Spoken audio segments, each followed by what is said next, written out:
Hi guys, I'm Kasha. Welcome to our coffee times to talk about horror. And today, yes, we are again doing a video of upcoming books because August is just basically around the corner at this point, and there are actually a lot of new releases coming out. I thought that August maybe was gonna be a slow month because, August is kind of when people start to get ready for Halloween, because a lot of stores here also carry Halloween stuff starting on August, which I'm really thankful for. And also reminds me I need to go soon before my holidays to check some stores to see if there's anything that I, need, know, want. Absolutely. That's why I was expecting August not to have too many horror releases, but I actually found 39 books, novellas, all of that are horror and thrillers. There's also one nonfiction at least in this list, some short horror story compilations which are gonna come very handy for Halloween or for readathons. So let's get to it. It's coffee time! As always in these videos, I'm gonna tell you when the books are coming out, the author, the genre that they are, and also I try to give you a synopsis with as much information as possible, but also trying to avoid spoilers for you. Sometimes I read synopsises and I'm like, yeah, that might be a spoiler, so I leave those things out on purpose. So hopefully this helps you know which books you're interested in without spoiling them for you, because sometimes when you read the synopsis there's too much information in there. They like to overshare sometimes so I cut back on that. So hopefully you guys find in today's video some books that you're interested in. Let's start with space horror. We have Extinction Dream by Andrew Nashberg. We follow a soldier named Marcus, and he is deployed, and first he thinks he's going to be deployed to do some sort of research, on a planet or something like that, but no. Our friend Marcus has been sent to fight a war that we are currently having, and it is a war against aliens. So he's basically defending Earth against these aliens, and the aliens have a very interesting weapon. It's kind of like a telepathic weapon in which they can use our own nightmares against us. So I think that sounds like a lot of fun, because most of the, stories with humans battling against aliens, it's just for territory, for disagreements and other things. But this kind of attack using our own nightmares and stuff, you don't really see that used with aliens, or at least I have not come across that. So I'm really excited. Next we have a horror novella called The Harvesting, and it is by Timothy King. Every 13 years in the town of Smithville, they have to do a sacrifice. The ancients demand this sacrifice, so they have to proceed with the ritual that is the harvesting. One woman from the town, because it's always women, will be chosen to be sacrificed to the ancient. We also follow Michael, who is a prophet, and he believes in these gods and the ancient and all of that, but his beliefs are going to be put to the test when this year the woman that he loves is actually the one that they picked for this sacrifice. I guess it's all fun and games to sacrifice other people unless they start touching the ones you love. Next we have Black Flame by Gretchen Felker Martin, and this is adult horror. The story is about a woman that is obsessed with a haunted film. I'm already sold. I love this type of stories, and I've been meaning to try the author for a long time, so I think this might be the one for me. Ellen is a deeply closeted lesbian, and she spends her time working kind of restoring films at an archive. And then a group of German academics presents her with a film that is basically an exploitation film about the Holocaust. So yeah, it is probably not going to be a fun film to watch. And the more she restores this kind of film, the more obsessed she becomes with it. So this is going to be a very, very interesting mix. But yeah, I'm really interested about this one. Next we have a horror thriller called Departure 37 by Scott Carson. This is a horror coming-of-age story, and it tells some of the stories about the Cold War. So basically this is about a group of pilots, fighter pilots, that the same day they all decided not to fly. So the skies were empty. And they thought at the beginning that, okay, these guys have talked to each other and they have decided together not to fly. However, when there's an investigation about why they were not working that day, they all had the same story. They all said, my mom called me and she told me not to fly today. So why are the mothers telling them individually not to fly? To make it even more mysterious, none of the mothers remembers doing those calls in the middle of the night to their children. This book moves between two timelines and two different characters, and it's going to have a lot more talk about war and all of that, so I don't know if that's something that you enjoy in your horror or not, but I do love coming of age stories that are horror stories as well. Next we have YA horror, and our book is called The Whisperings by Joel A. Sutherland. Joanna and her younger brother Peter have not been able to set roots anywhere because since the death of her mother, basically the father has been changing them around, going from town to town, because he is really hunted by the ghosts of his past. The mother was brutally murdered, so I think that's probably why the father is having all of these unsettling feelings,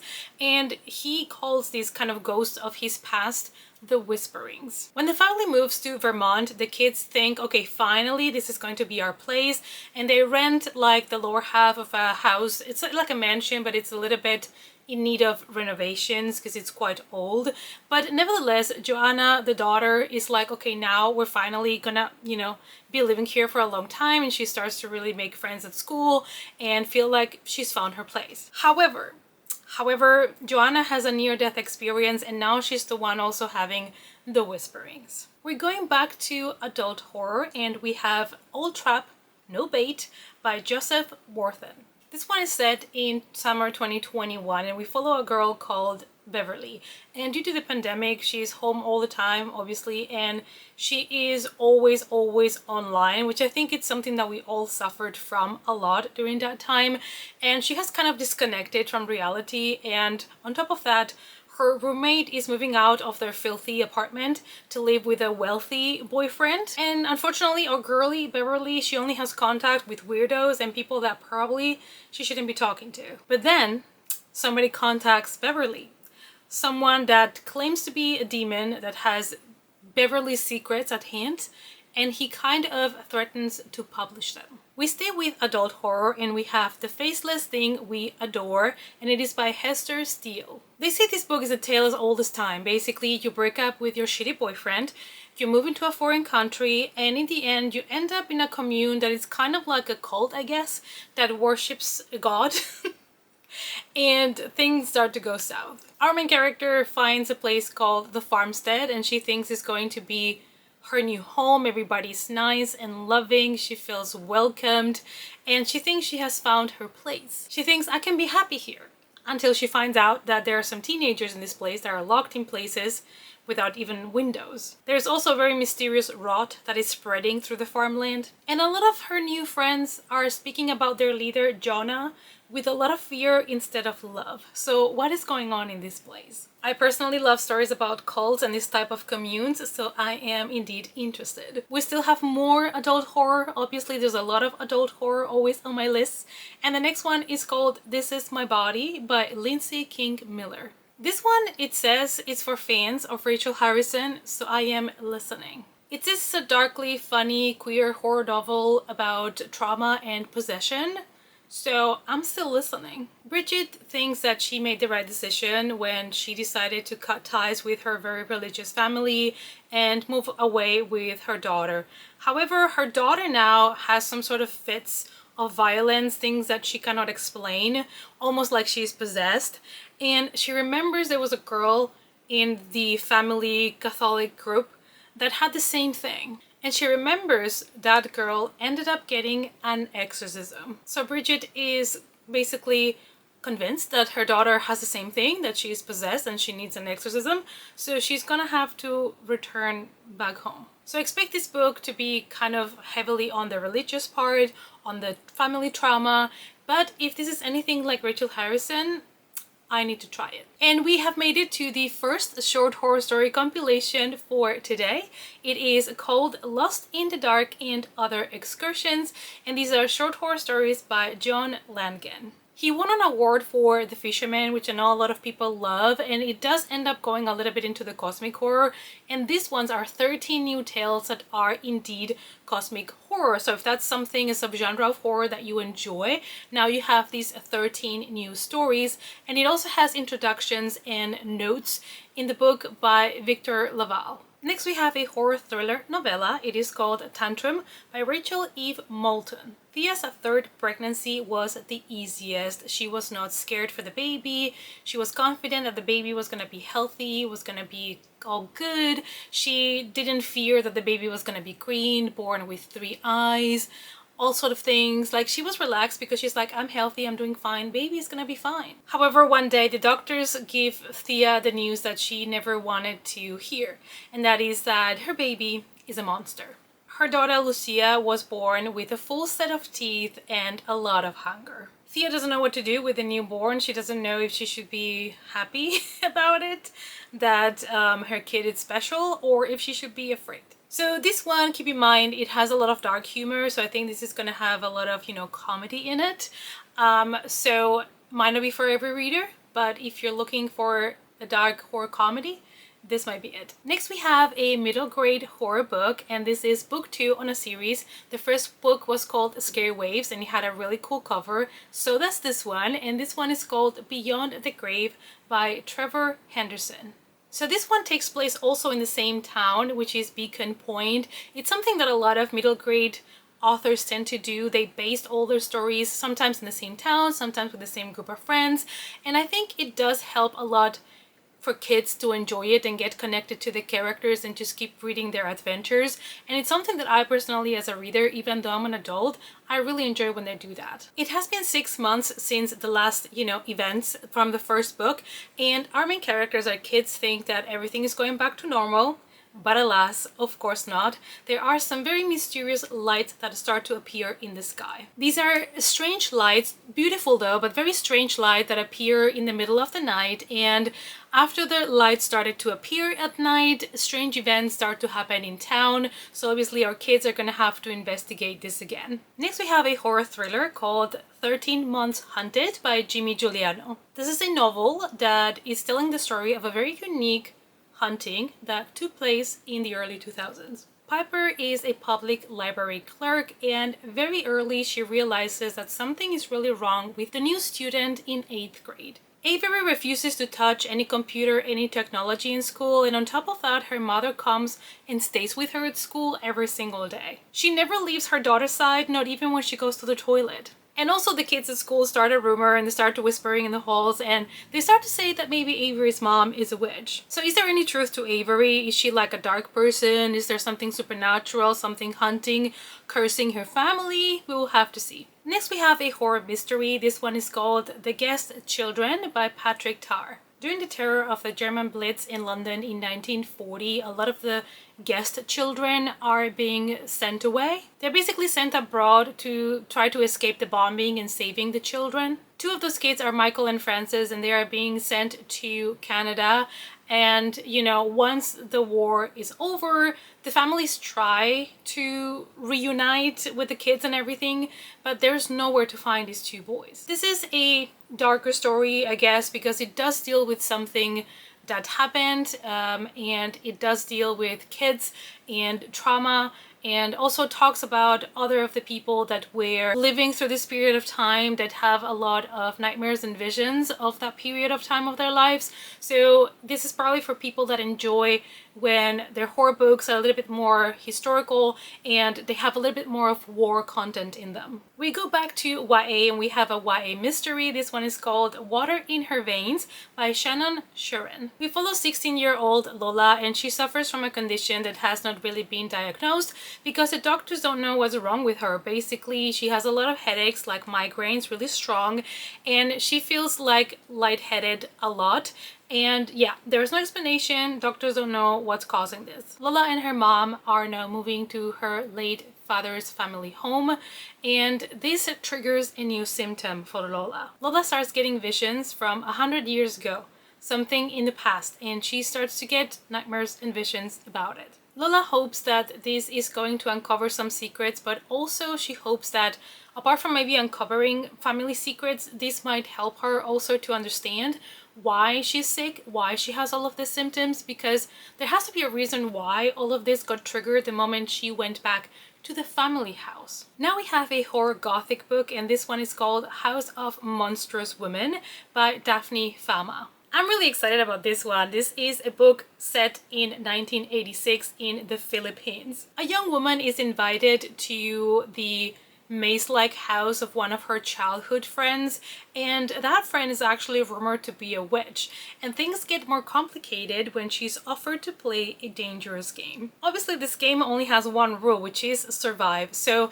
that is like the really brief synopsis, and I'm already sold on the book. Our main character is called Josephine. She feels alone, she feels like really defeated at the moment, so one of her childhood friends gives her a call and be like, if you need a break, come over to my house, and we will spend some time together. The friend also is considerate enough to invite Josephine's brother so she doesn't have to be alone, but Josephine's a little bit on the fence at the beginning if she should go or not, because she has heard the rumors, everybody has, that this childhood friend of hers is potentially a witch. Obviously she ends up going, and she ends up being offered to play this dangerous game, and I'm really excited. Like the title, the cover, the synopsis, this is one that I really want to try. The next one is an adult horror book that I think a lot of people have been expecting, and that is Lucky Day by Chuck Tingle. Vera was a professor of statistics, but lately she has not been feeling very passionate about it. Actually, she's at the stage in her life where she has zero motivation. She has no interest in anything, like nothing at all. But then a government agent contacts her because they feel like there is foul play at a casino. The casino is being too lucky, they're pushing their luck, and they feel like they are tricking the numbers. So obviously they ask Vera to check the numbers and help them with the investigation. And this is such a weird, different concept for a Chuck Tingle book. I've only read Camp Damascus, but I really enjoyed it. I do want to read Bury Your Gaze as well, so this one feels very different from those two. And knowing Chuck Tingle, this is gonna have like a weird twist, a supernatural twist, something dark, and I still don't know what it is, so consider me intrigued. Staying with adult horror, we go to A Game in Yellow by Hailey Piper. We follow a kink-fixated couple, Carmen and Blanca, but they are currently in a rut. But Blanca one day discovers in a very shady place a play called The King in Yellow, and when you start reading, there might be consequences for playing this game. She of course wants to play this game with Carmen, her partner, but the lines between reality and what's not real are going to be very blurred. And knowing Hailey Piper, this is going to be either weird horror, cosmic horror, something like that. So if you have enjoyed her previous works, I think that you will really enjoy this one. Normally her books have a little bit of psychological horror, some cosmic horror, a little bit of erotica sometimes. I think this one is leaning a little bit more into the erotica because of the kinks and the couple trying new games, so keep that in mind if you're gonna go into this one. Next we have adult contemporary horror, and we have a book called What Hunger by Catherine Dang. We follow Ronnie the summer before high school, and she comes from a family of immigrants, and she has the feeling that there's nothing exciting or anything she wants to do with her life really, and she's kind of wasting her summer. She's just, in the backyard reading some magazines, laying around, and she starts to get annoyed because she knows that her brother is working, doing a lot, and he's like the golden kid of this immigrant family. He's about to leave for college, and Ronnie doesn't want that to happen because she really doesn't want to be alone with her parents.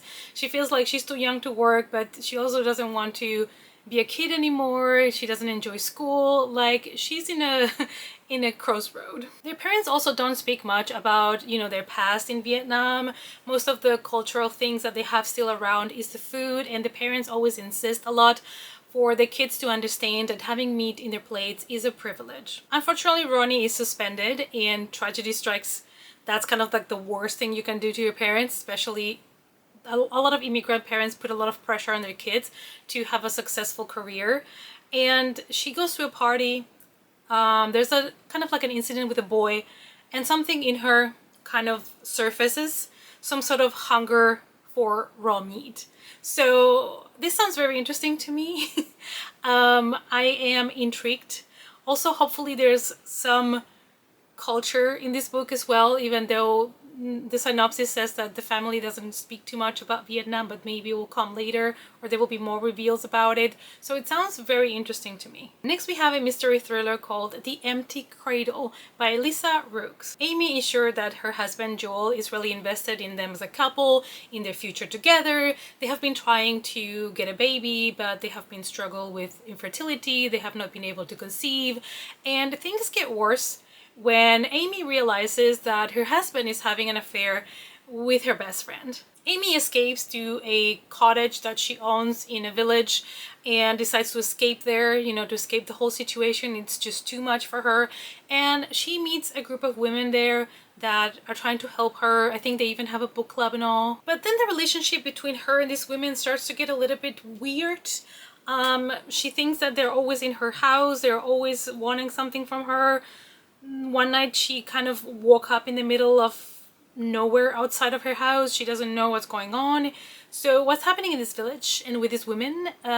What has she stumbled upon? Next we have another horror novella for all of you that want quick reads. This one is called Callie's Web by Mark Matthews. So this is a supernatural horror that kind of touches on the topic of addiction and how the repercussions, psychological repercussions that it can have. Kaliana is a heroin addict that has a very traumatic past, and she has finally been paroled, and all she wants to do is try to find a way to reunite with her kid. However, escaping from jail is not going to be as easy as she thought it was going to be, and she probably is going to end up in a bigger mess than if she would have stayed in jail. Something that shows her nightmares, things related to her addiction. So I think it's going to be a lot of psychological horror in this novella because of the things that she's gonna experience probably inside of her head, and it all comes from her trauma and her experience. They also say this is for people that love Cronenberg, so if you love his movies, you know, now you know that there's this novella that you could try. The next one is a non-fiction, which I don't talk about these ones a lot, but this is a horror non-fiction, and it is by Sadie Hartman, who did 101 Books to Read Before You're Murdered.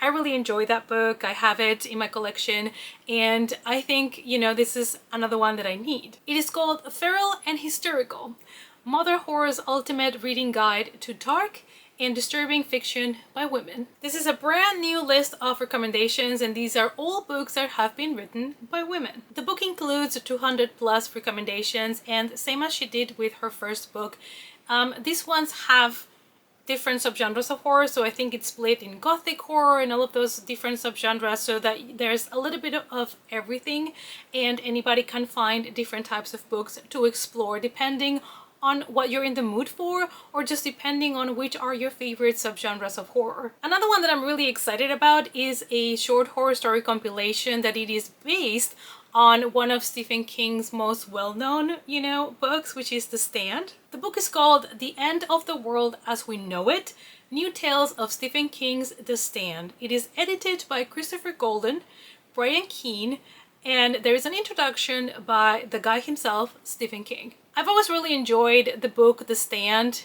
It's probably one of my favorites. The movie is cheesy, it is what it is, but the movie is also out there if you want to check it out. The original book was published in 1978, and these are stories now by other authors, but they are all kind of in the same universe of The Stand, and I am really excited to read this.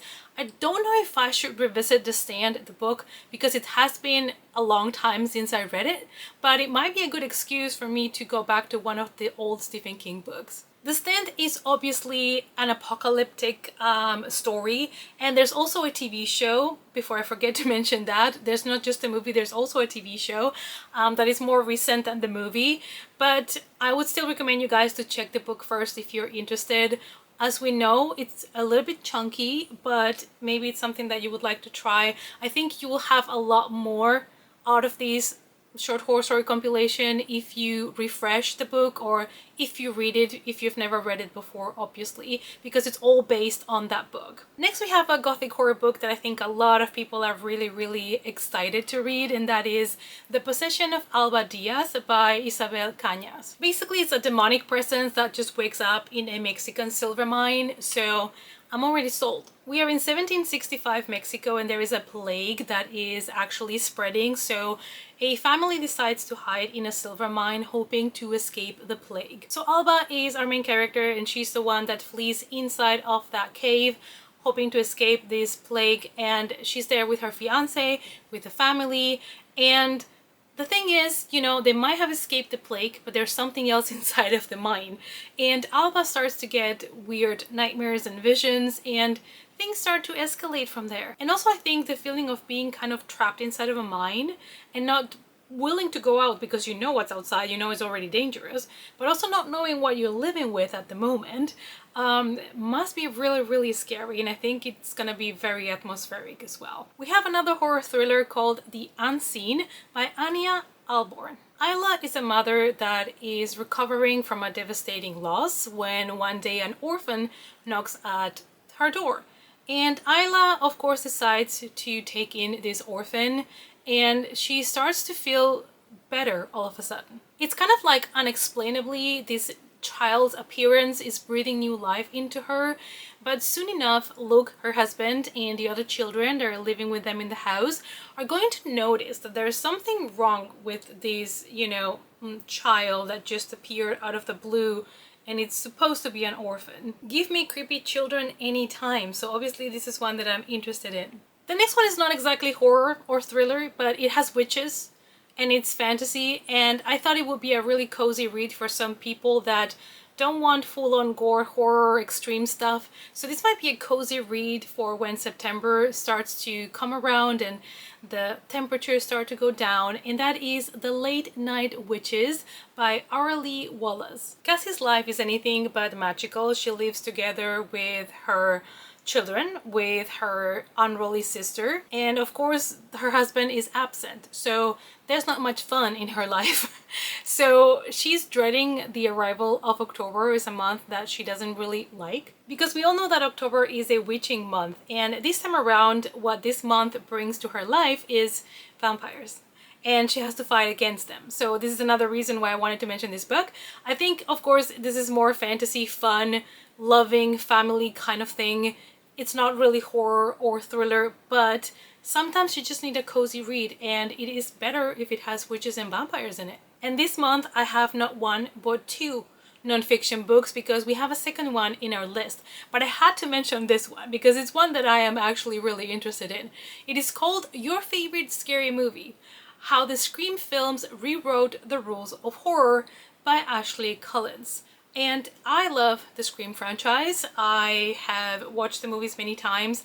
I don't mind the reboot. I don't mind Scream 5 and 6. We will see if 7 sees the light of day. It's still to be seen. But I'm really interested in this book because, of course, it has interviews and talks about the legacy of this movie, and I want to know more. I always want to know more, and this is interviews, you know, with the main cast and all of that, which makes it even the more exciting. So I think this is, of course, a very particular type of book. It's probably gonna be just for people that love the franchise and not for everybody in general. I'm sure there's gonna be spoilers for the franchise and the movies in the book, so keep that in mind if you haven't seen them. Next we have another horror middle grade, so I'm really happy that I found two middle grades for this month, because I always want to give you options if you want to try some middle grade, or if you have kids at home and you want to get them some books. And this one is called Green by D.W. Gillespie. What I love about this one is that it takes place at an arcade and something that goes wrong with one of the video games, and I love that type of stuff. Danny is spending a week with his uncle, and his uncle is running a massive kind of like arcade store with all different types of games. Obviously that is a dream come true for a kid, and he starts playing the games. What he wants to do is to play as many games as possible, you know, that's kind of like his mission, which I applaud. But then he finds the holy grail of arcade collectors, which is a game called The Grin. Unfortunately, everybody that plays this game turns very violent all of a sudden, and Danny discovers that there might be a reason for these. There might be kind of a serial killer attached to this game, but he's gonna have to investigate to find out exactly what's going on. This sounds a lot of fun. This sounds a lot of fun. I mean, we have seen deadly games in middle grade books before and all of that, but it's still something that I think it's a lot of fun to read about. Now the next one. It's the novelization of a horror movie, and I actually recommended this movie in my summer horror recommendations video that I did. And I'm really happy that it's getting a novelization. And I'm also happy for all the people that found that movie thanks to that video and are now traumatized. You're welcome. I'm talking, of course, about Sleepaway Camp, and the book is written by B.R. Flynn. And this is going to be a novelization of the movie, so obviously, if you have not seen the movie, the book is going to spoil it for you. I still recommend you guys to watch the movie, but keep in mind it's very disturbing, traumatizing. That ending is going to change you forever, your brain chemistry forever. So just keep that in mind. The story takes place in 1983 in Camp Arawak, and of course people are getting hurt, and you will have to get to the end to find out who is the one killing, hurting people. So this is a great novelization to release in August because it is about a camp, a summer camp, so it has all of the summer vibes. And the problem is it comes out at the end of August, so kind of like on the border there, you guys. But if you've seen the movie, now you can revisit the story with the book. The next one is a horror mystery that I have already read, and it's called 8114 by Joshua Hall. And this one I would say is for people that like a mystery in a small town, you know, secrets being revealed in a small town, but also something that touches a little bit the supernatural. So Paul returns to his hometown after he hears that one of his best friends has passed away, and Paul is also doing a podcast about mysteries and things, and he decides to use some of the stories from his hometown in order to, you know, hopefully bring more people to his podcast. So he starts talking about the disappearance of a friend, the death of another friend, and then he comes across an urban legend from this town, which was probably the most gruesome thing about this book, like that particular legend and what it entails. So, and when he's doing this, investigating, he probably gets too close to certain things and puts himself in danger.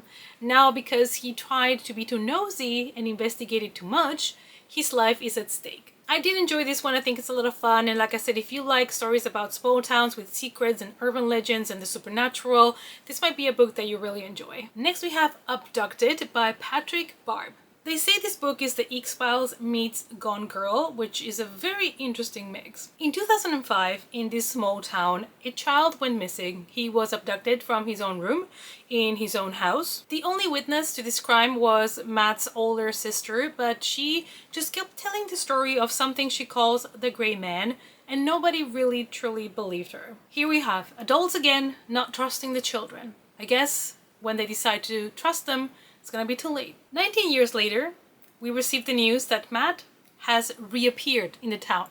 Just like that, out of the blue, he's back. And the police guy that was investigating this back in 2005 when Matt disappeared, he thinks this is a little bit sketchy, that he's just back and, you know, all of a sudden. Because most cases, and we all know it, when kids disappear, it doesn't end up very well. So what happened to Matt? Where did he go? Why is he back? How is he still alive?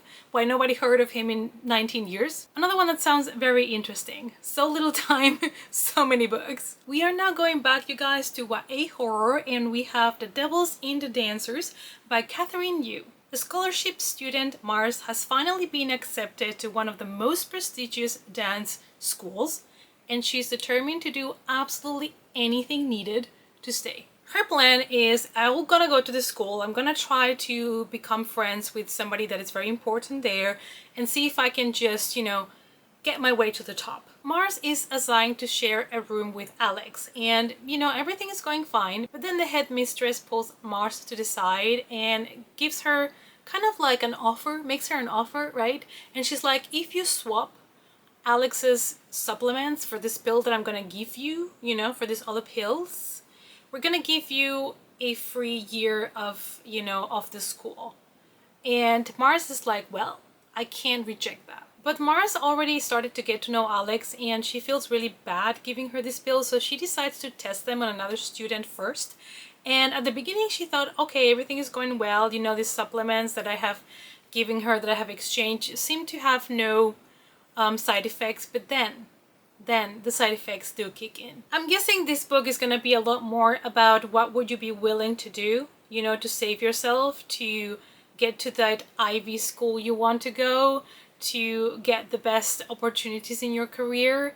And also, I would like to know, why is the headmistress giving them these other pills to exchange? Like, what the hell? What's going on in this school?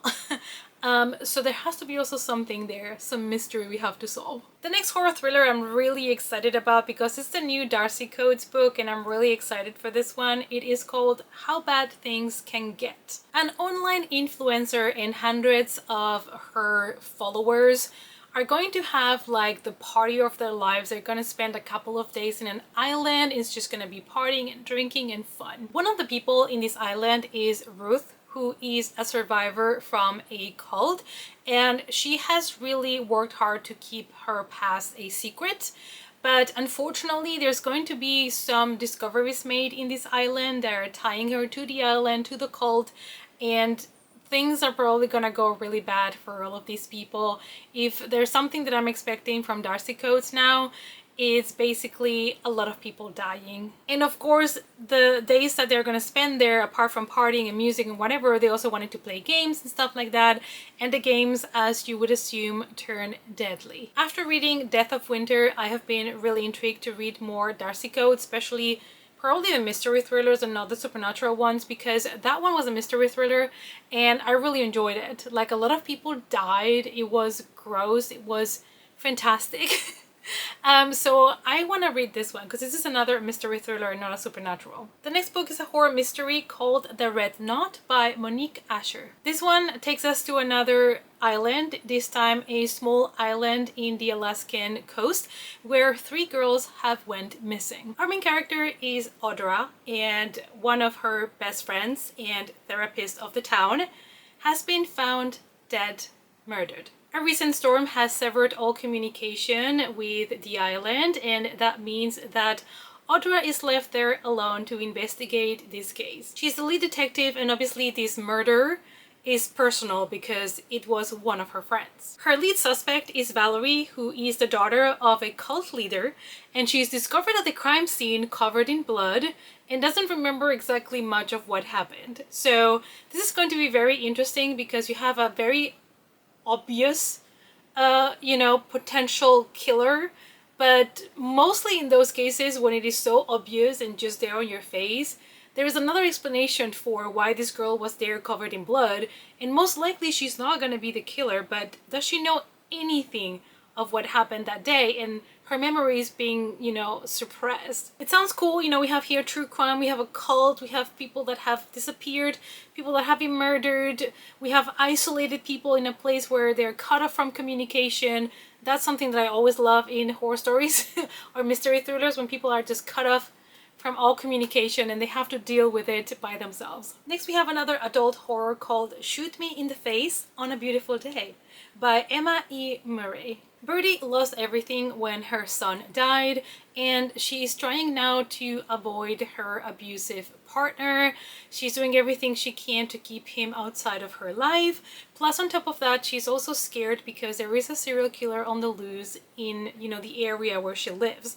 So Birdie is not having the best of times. This one is told from multiple POVs, and I'm really excited to see in this one if this serial killer has anything to do with Birdie's personal story, if it's just a serial killer that's just randomly there and people are just fearing for a home invasion. It sounds like a lot of things are going on in this story, so there's a lot to unravel. The next one is a book that I'm really excited about because it's a Sapphic horror fantasy. It's called This Vicious Hunger by Francesca May, and I have found that this kind of like hunger related books that have Sapphic characters and some horror in it tend to work really well for me, so obviously this is one that I'm interested in. Thora becomes an outcast after the sudden death of her husband, and she doesn't know what to do with her life, but a friend kind of gives her the idea to go to this place where she can learn botany. She can learn this at university, and it is something that a well-renowned professor teaches there, so she decides to take a chance and go. And Thora becomes really interested in this mysterious woman that comes at night to tend to the garden below her window. Thora is so kind of enthralled by this woman that she decides she has to go outside in the middle of the night and meet her. I am really excited for this one. Also has botany, which is something that I don't always read in books. So this might be a really nice reading experience for me, something new. If anybody has already read this because you had an early copy, let me know down below, but this is one that I think I must have. The next one is another adult horror book, and this one is called Secret Lives of the Dead by Tim LeBon. They say this is a dark folk horror tale in a deadly family curse. Judy, Bibi, and Matt are basically dared to break into a home to steal from them, and they know that this place has legends attached to it, like supernatural things. They say if you steal the jewelry in there, there's something dark that is gonna, you know, follow you and stuff like that, but they decide to do it anyways. There is definitely a curse in this place, and we follow another character called Lem that it is determined to find out the origin of the curse and also to get rid of it. Sounds interesting, but I do hope that the people that broke into the first place to steal die because that's just very rude, and especially if you know this place is cursed, like you kind of have it coming. Next, I have another horror middle grade, which is amazing because normally I don't find that many coming out. And this one is even more interesting to me because it's written by J.W. Ocker, who wrote one of my favorite haunted house stories. The book was called 12 Nights at Rotherhouse, and that has been one of my favorite kind of like paranormal investigation slash haunted house stories. So really happy to see that he's coming out with a middle grade book, and this one is called Welcome to the Ghost Show. Suddenly in town there is these posters everywhere about a ghost show that is coming to town, and nobody knows exactly what this is supposed to be. Is it a band? Is it a circus? Is it a theater play? What is it? Also, the school has a club called the Creepy Club, and it has kids in it that are really interested in the supernatural and all of these things. So obviously they want to investigate and see what this thing is. Turns out the ghost show is an attraction, and the friends from this Creepy Club decide to go in it and investigate, and obviously they're going to realize that the town is now in danger and they have to try to get rid of, yeah, you guessed it, ghosts. Moving on to a adult horror thriller called What the Dead Can Do by Peter Rush. A commercial flight crashes and 184 passengers perish. The only survivor of this plane crash is a 2-year-old boy called Ethan. And Ethan is being sent to family friends that, you know, the parents had on their will, that they wanted to take care of their kid in case something happened to them. Unfortunately, the friends that they chose are not exactly in the best place in their lives, because Nicole and Matthew are the two people that they chose, and Nicole is struggling with addiction and other things, and it seems like the parents are kind of keeping watch on their son from, you know, the grave. And the mother, Amanda, starts to get really angry, and she's really desperate to reunite with her son. So what Amanda wants to learn is how to possess the living. And I think this is such an interesting take, because normally when you have deceased parents in books, and kids being sent somewhere else, yeah, there's a trauma, there might be ghosts of the parents, but you never really hear a story where the parents from the afterlife want to return for revenge, because maybe the guardians that they chose for their children are not exactly what they had expected. So they still want to protect their kids, and obviously I think that when you're an angry ghost and you want to possess somebody, is not gonna go that well. And last but not least, today I have the last horror thriller book, and this one is called Whispers in the Dark by Alison Gunn. Rachel has just lost her son in an accident, and she just decides to focus all her life in work. She's a police chief in a small town in Virginia, and she thinks that if she focuses all her energy in work, she's gonna be able to not really forget, but you know, like her life is going to be a little bit better than if she stays home and she just mourns for hours. So she kind of wants to stay busy to keep her mind occupied. Meanwhile, her husband Finn, who is a failed author that is an alcoholic, and it's kind of like the reason why the kid died, is really falling apart. I'm guessing the guilt is just too much. Like, I cannot even imagine that because of the mistakes and the things that you did, you are responsible for your own son's death. However, Rachel and Finn still have 2 daughters together, and that's the only reason why they are still sticking together. And on top of all of that, which I think is enough, but Rachel is assigned a case where there seems to be this kind of voice coming from the woods, this kind of force that is calling the children. So obviously Rachel is very much determined to figure out what's going on, what is this thing calling the kids, how to protect the kids, because she already knows what it means to lose one child. She's not gonna sit down and let something take more children, or even maybe her other two daughters. So this is obviously kind of like a full horror tale with a mystery. You have a police officer and all of that. So it's that kind of combination which I really enjoy. I do like when there is an investigation or a police officer, and then we have some real true horror, in this case folk horror. Alright guys, so those were all the 39 books that I wanted to talk to you about. We had short horror stories, novellas, middle grade, YA, adult horror, mystery thriller. Like, this month was packed. So hopefully you've been taking notes, you've been adding books to your cart. So sorry for that. But I hope that you found something here that you're interested in, or that you forgot was coming out.